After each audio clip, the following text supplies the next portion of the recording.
to the Monday, June 20, 2016 meeting of the Lake Forest City Council. Could I ask the clerk to call the roll, please? Certainly. Honorable Mayor Schoenheider. Here. Alderman Waldeck. Here. Alderman Beidler. Here. Alderman Pandeleon. Here. Alderman Newman. Here. Alderman Tack is absent. Alderman Reisenberg. Here. Alderman Edelman. Here. Alderman Moreno. Here. Mr. Mayor, you have the floor. Thank you, Biddy, very much. Would you join me in the Pledge of Allegiance, please?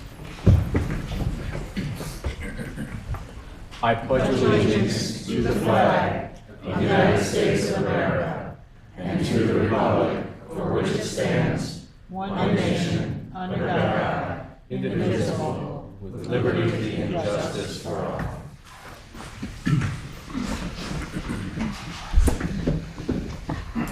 Good evening. First item on the agenda, reports of city officers, and under that category, comments by mayor. I have two things this evening. Excuse me.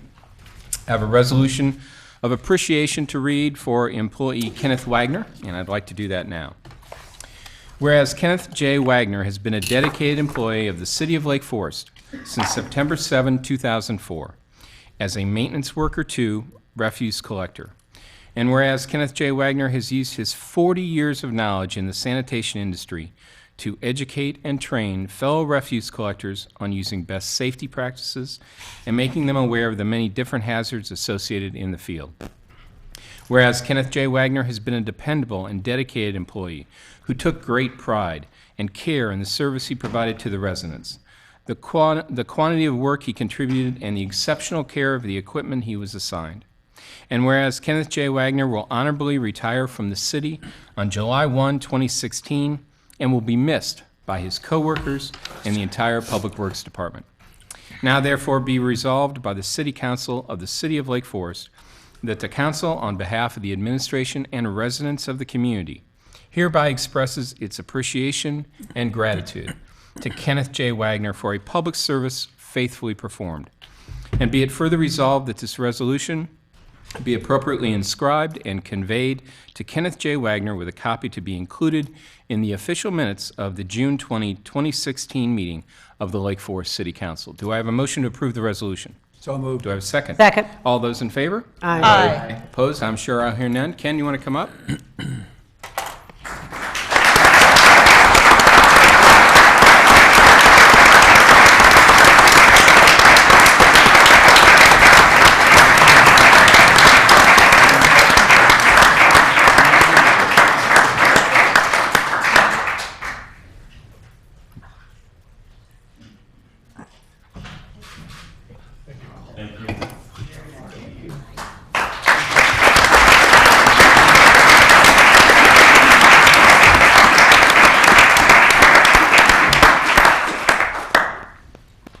Next item on the agenda, another proclamation tonight, and I'm going to read it in celebration of the North Shore Garden Club 100th anniversary.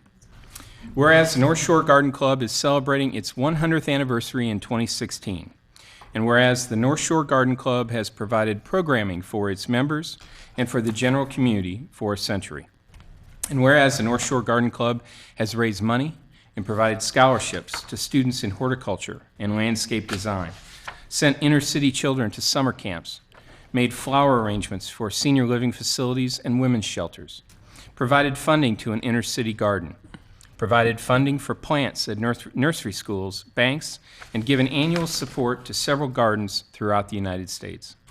And whereas the North Shore Garden Club is sponsoring a garden walk on June 22nd of this year, therefore I, Donald P. Schoenheider, Mayor of the City of Lake Forest, do hereby recognize the 100th anniversary of the North Shore Garden Club and thank the membership for their dedicated service to the citizens of Lake Forest. Be it further resolved that this proclamation be spread upon the minutes of the City Council and a copy hereof, duly signed by the Mayor, be presented to the North Shore Garden Club this 20th day of June, 2016. Could I ask the members of the club to come up, please?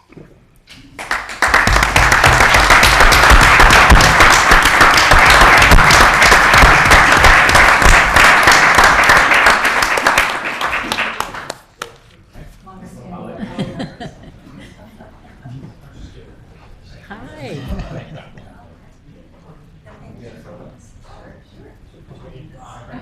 These are great kids.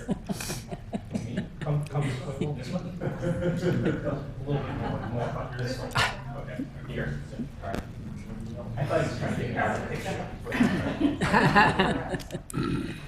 Everyone just kind of. I'll go. There you go. There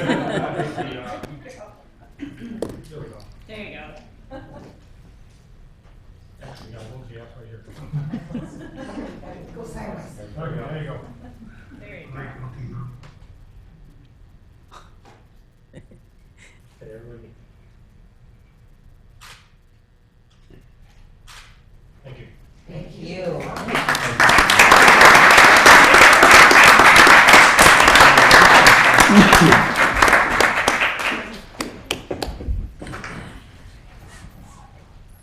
And that concludes my report this evening. Next item on the agenda, comments by City Manager Bob Kiley.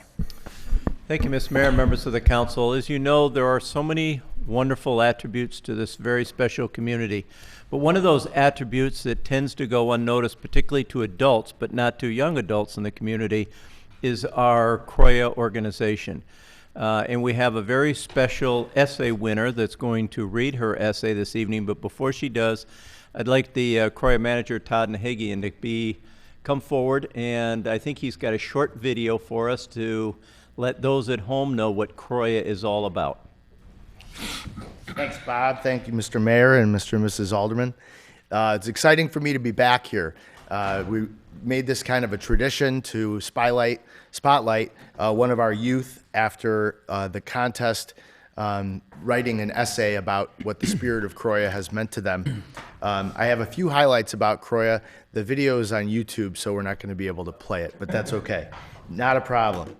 So, over the last year, we've had a wonderful time at Croya. We've appreciated the support that we received from the City of Lake Forest, City Council, and all the schools and the Village of Lake Bluff as well. It's been an outstanding year.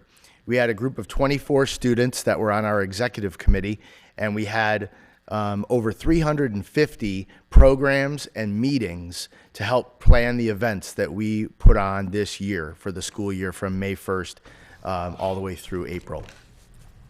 We had over 12,000 participants over across Lake Forest and Lake Bluff, high school and middle school students, 7th grade through 12th grade, over the course of those 350 programs.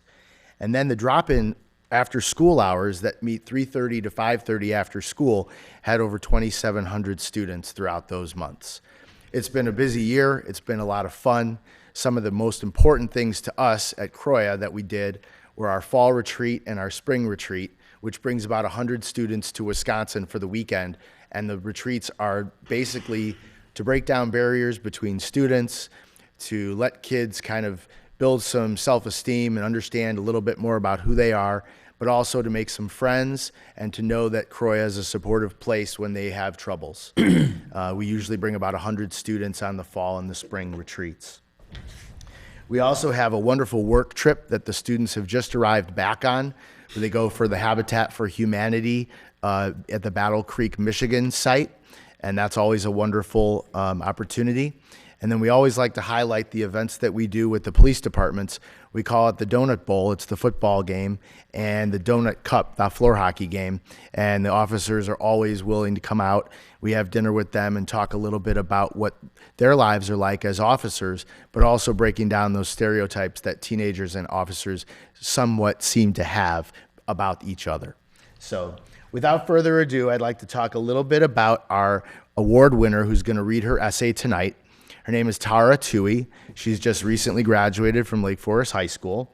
She was one of the founding members of a group that we had at Croya called STEPS. It stands for Students.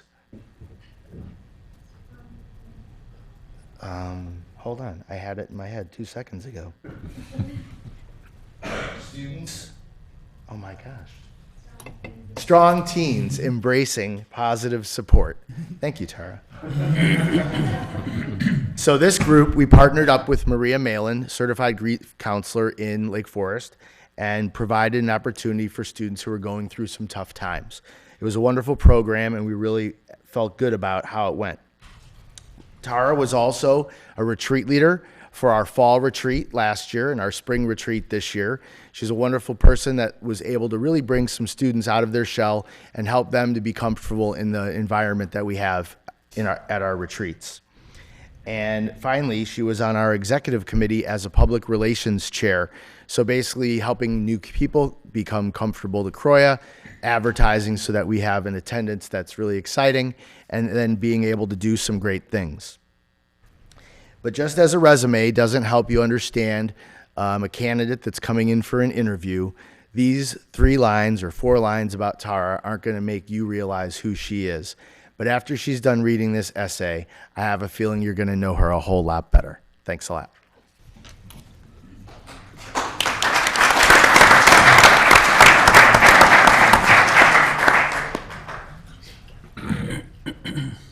Thank you for having me. Tara, you can bring that microphone down. There you go. Hello, can you hear me? Yes, good, okay. Okay. Croya. What exactly is Croya? How exactly am I supposed to put my meaning of Croya into words? I guess I'll start off by saying that Croya isn't just a youth group. It's not just a Wednesday night break in the week. It's not just an organization that leads retreats and work trips. It's not just a fun place to hang out with Joanne, Todd, Lauren, and Megan. Croya is every bit of that and more. Croya is a home away from home. To be completely honest, Croya hadn't always felt like a home to me. In my middle school days, Croya carried the connotation of deliberately awkward middle school dances, and returning to that was something I wasn't looking forward to as a new high schooler, so I avoided Croya at all costs. It wasn't until my freshman summer when the idea of Croya returned. A mentor in my life at the time had told me about the Croya retreats, and he was really pushing for me to go on one. It didn't sound too appealing to me because of my prior concerns, so I was hesitant to say the least. He promised me that I wouldn't regret it, so I gave in, and I got a group of my friends to go on the retreat with me. I can honestly say that it was one of the best decisions of my life. My first retreat was a weekend filled with confusion, excitement, and a myriad of emotions, as it was for every other new retreatant. And though the experience was incredible in the sense of self-realization, the sense of community was even more incredible. Being thrown into a pool of 100 people in which I was unfamiliar with was daunting, to say the least. But from the moment we got there, the leader team and Croya staff did everything in their power to make sure that the retreatants were comfortable, and it worked. The week after the fall retreat, I started going to Croya meetings, and I've gone ever since. As I first walked into a Wednesday night meeting, I was surrounded by a scattered group of teens mingling and catching up about their days. As I scanned around, I came across a surprising realization. There were people from different cliques hanging out. The outgoing ones, the music junkies, the athletes, the quiet kids, and others were all coming together and breaking down barriers at Croya. At first I was kind of skeptical, but soon after I arrived, strangers went out of their way to talk to me and make me feel comfortable. It was simply astonishing. From the first Croya meeting I went to, I knew that I wanted to become more involved. I ran for a spot on Croya Exec, and I received Public Relations Chair, and I couldn't be more grateful for the spot. While Croya was a great break in the week and a fun way to unwind with my friends, I was still dealing with some issues at home that would regularly consume my thoughts. My older brother passed away about 5.5 years ago, and I was taking his loss really hard. I didn't have a great support group to go to, but I tried not to let anyone see that I was hurting. In the fall of my junior year, Lauren came up to me and said that Croya staff and Mrs. Malin had talked about starting a support group for students who had lost loved ones, STEPS.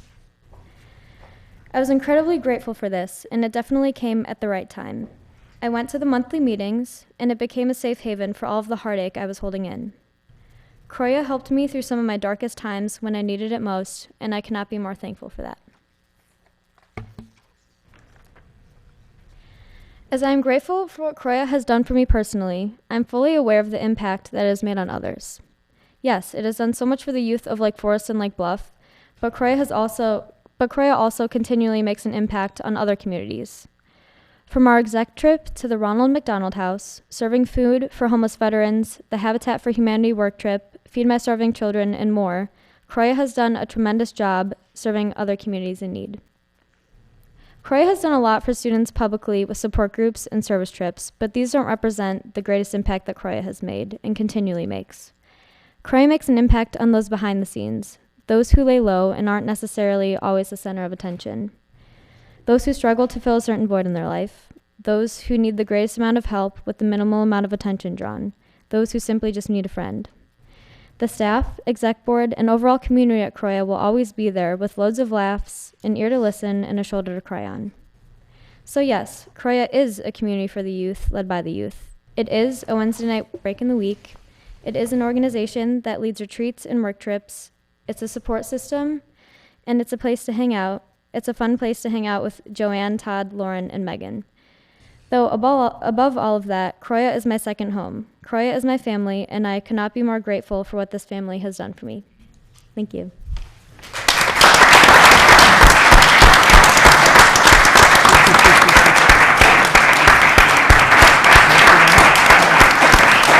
Thank you, Tara. I'd like to have some of the kids that came tonight to bring T-shirts for the alderman and the mayor and pass you out our most recent brochure it's hot off the press.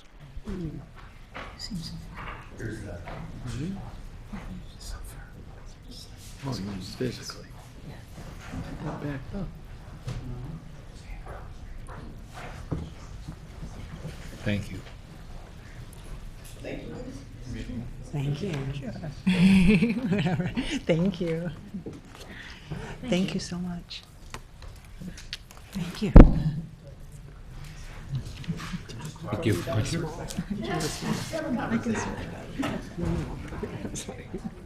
This is Thank you. what? Need to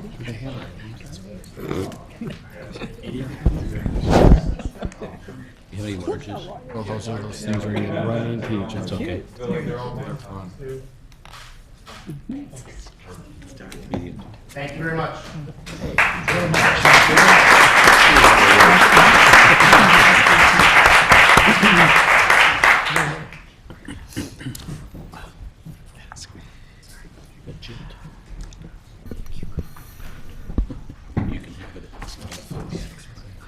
All right, Art, the kids brought gifts. What did you bring for your presentation?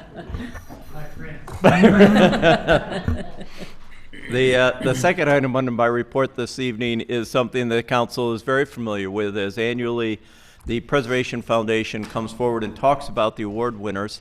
And this year, I think they're going to also not only talk about the award winners, but talk about sort of what's happened throughout the entire program history and all the various architects and other people that have been working. So Art, the floor is yours.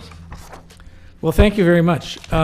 This has been an exceptional year. I was able to be here with you earlier in the season in April to talk about the Preservation Month and some of the great things that are happening in Lake Forest. And this is a follow-up to that because we did our annual awards. They were presented on May 1st. And it's really the culmination of a 40-year history, but also a 25-year history of these awards being given out, which really represent some of the best works that's going on. We know that the purpose of our community is really bringing up the young people like we saw in Croya, and we're talking now about the places where they live and the kind of education they get about how to live in a natural, harmonious environment around them also. So this is related to that.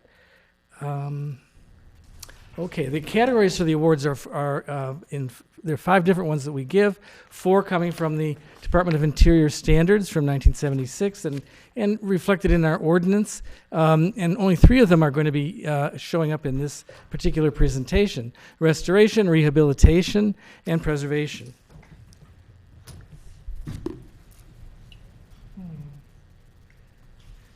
There you go.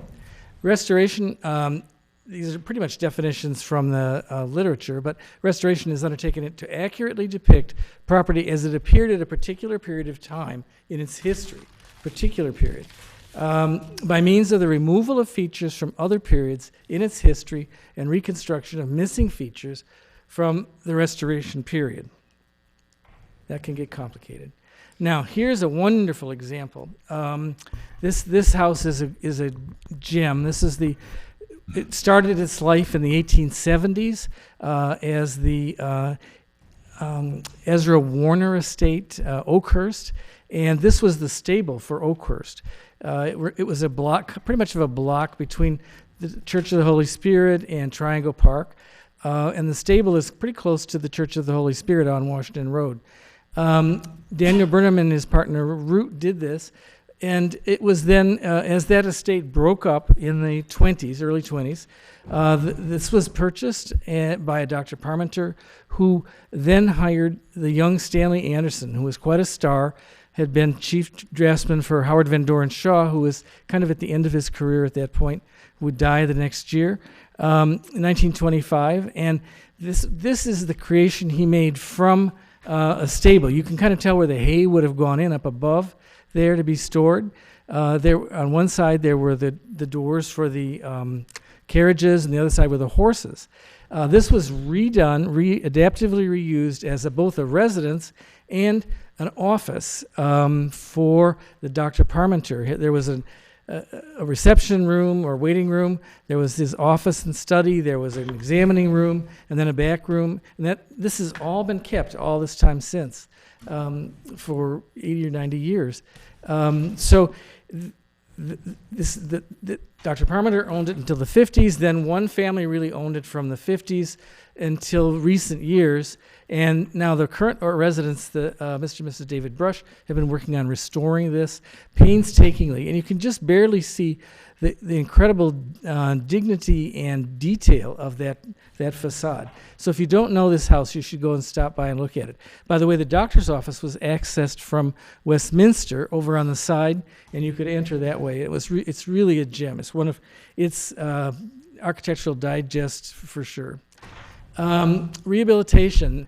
Rehabilitation acknowledges the need to alter or add to an historic property to meet continuing or changing uses while retaining the basic historic character. And we have a few here. Now this one is a fascinating house for me. This was built in 1869 for a pioneer Chicago wholesale grocer who actually was partners with Chicago's very first grocer, a man named Slattery.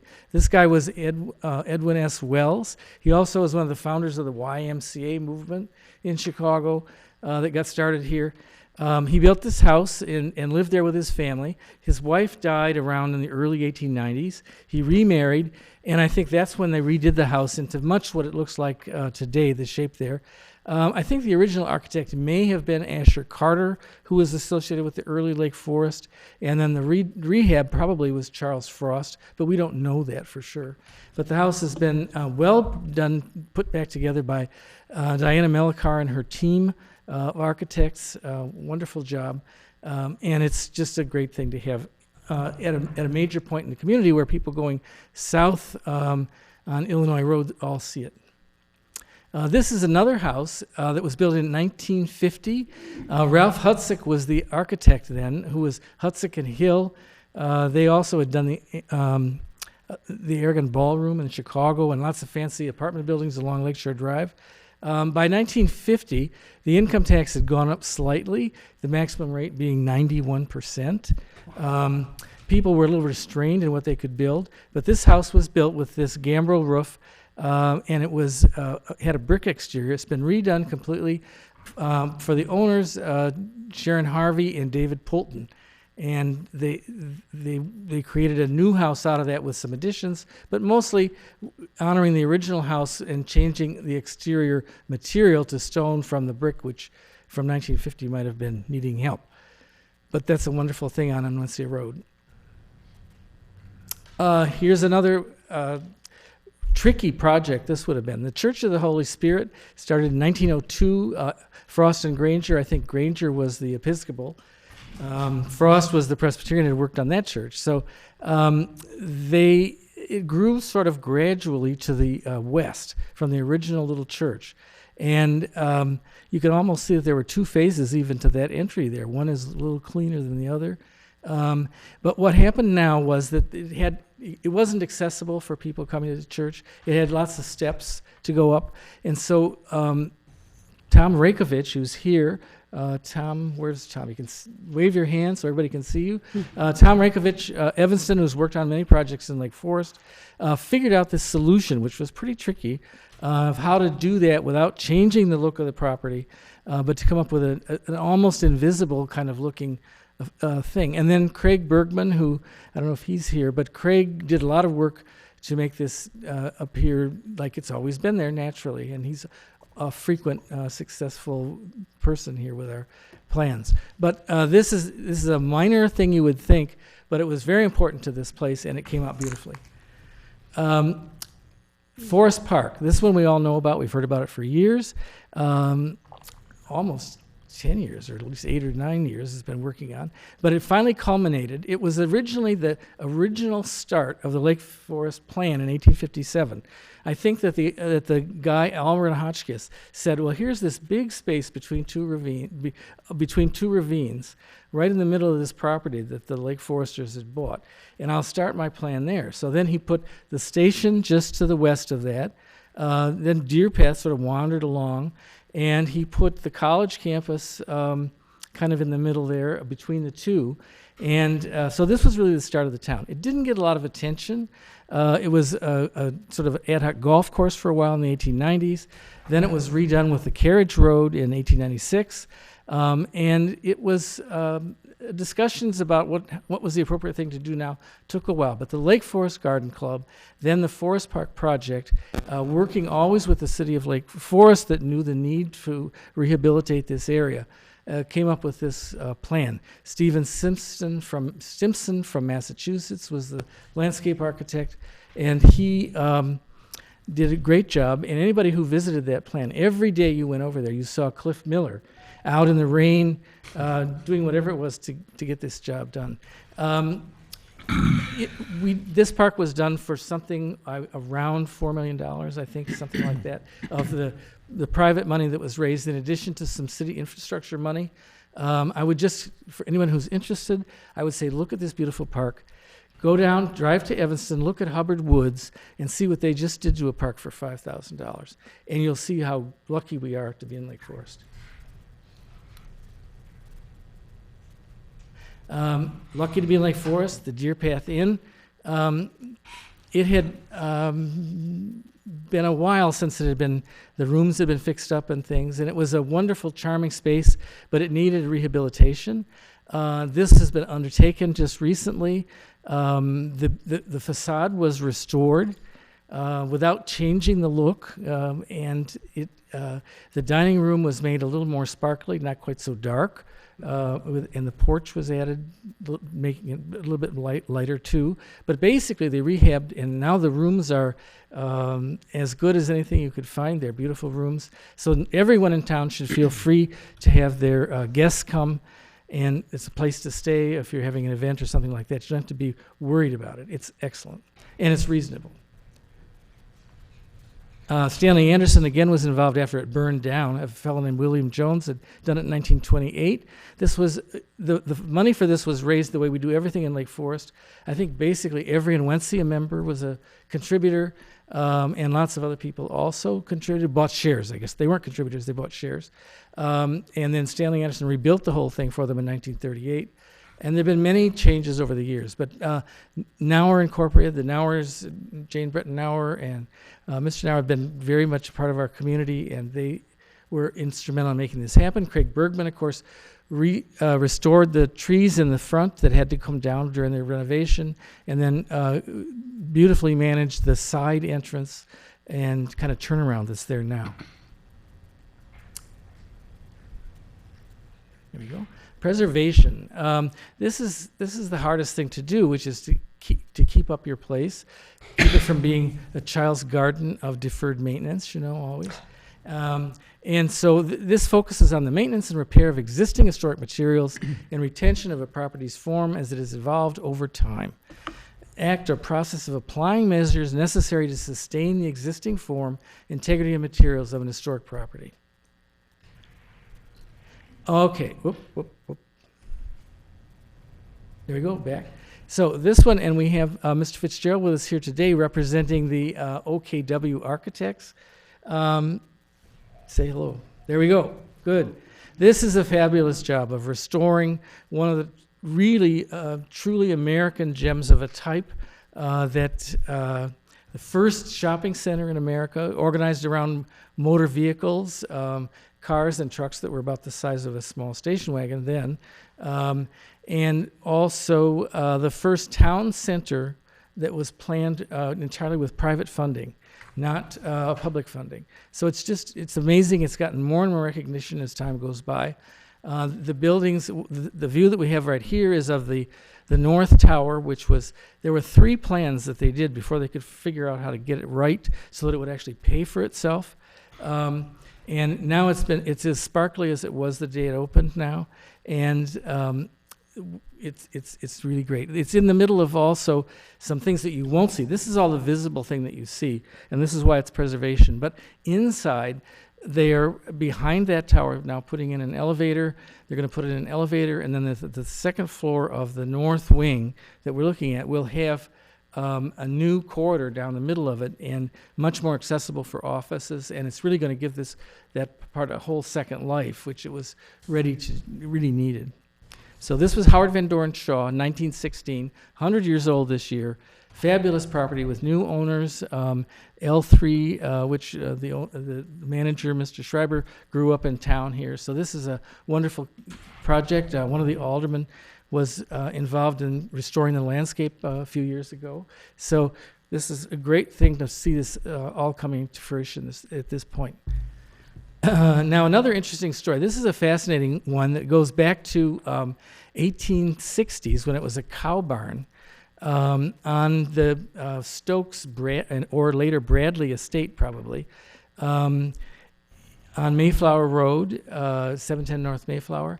Mrs. Frank Preby and her husband at that time were the clients for architect I.W. Coburn, 1963. This last fall, a new book came out about I.W. Coburn's architecture.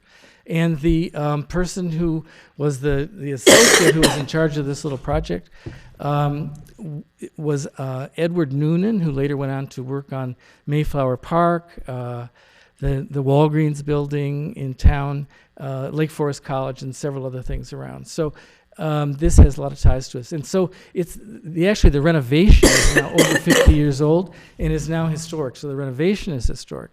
But you can see it was an old cow barn on the edge of the ravine that was re-envisioned as a wonderful home, not too big for Mrs. Prebe to live in now, and just right. And it's just a tremendous asset for the community. Again, a smaller house. This is built by Stanley Anderson in 1927 for a private party who lived there with a sibling, I believe. The house has been is essentially unchanged on the exterior, and it looks sharp today as it ever did.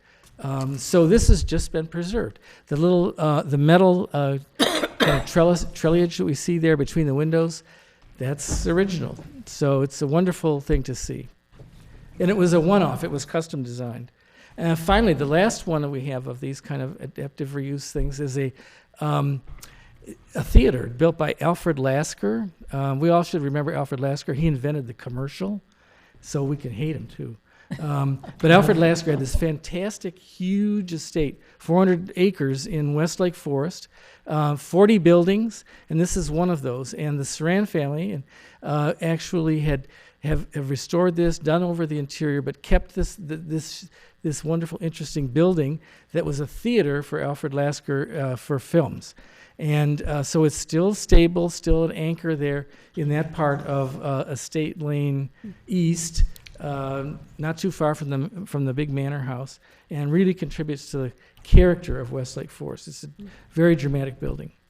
David Adler, of course, was in his period considered to be the most important, the most proficient architect in the traditional style. We're not talking about Frank Lloyd Wright style, but traditional style.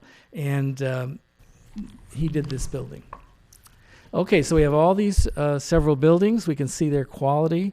And so it's a wonderful year to be able to talk about, because major facilities in town and then houses of all scales really have been preserved or rehabilitated or worked on, so it's great. And with Market Square and Deer Path Inn in the same year, we should be really happy for so many of the private people in town who, without city funds a lot, stepped up and made this all happen so that we have these wonderful things. Now next I'm going to just show a little bit as a summary of the 25 years of this process.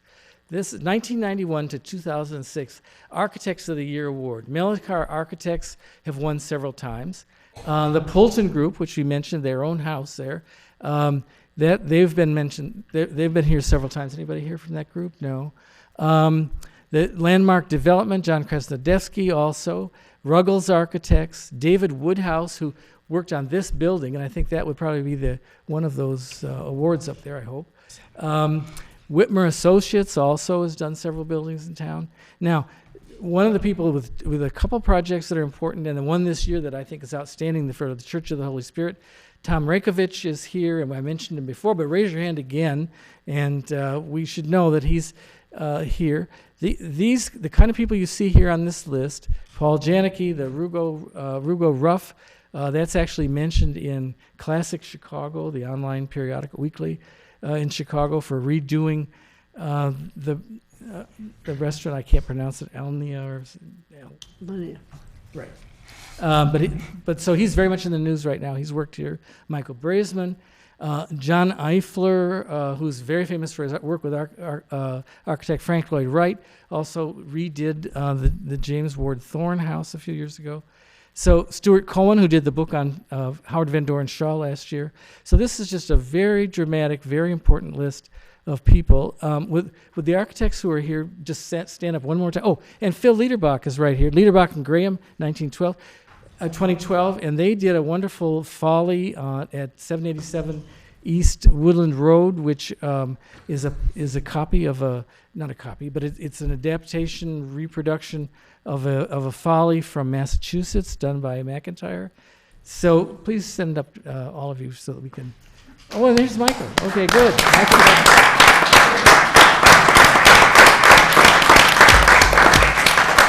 So if people are planning to work and develop and work on their houses that they have in Lake Forest, if they look at a list like this to see who architects are, this is a place to start, to have a smooth working relationship with the city, to have top quality national level work that you can be proud of, work with these people.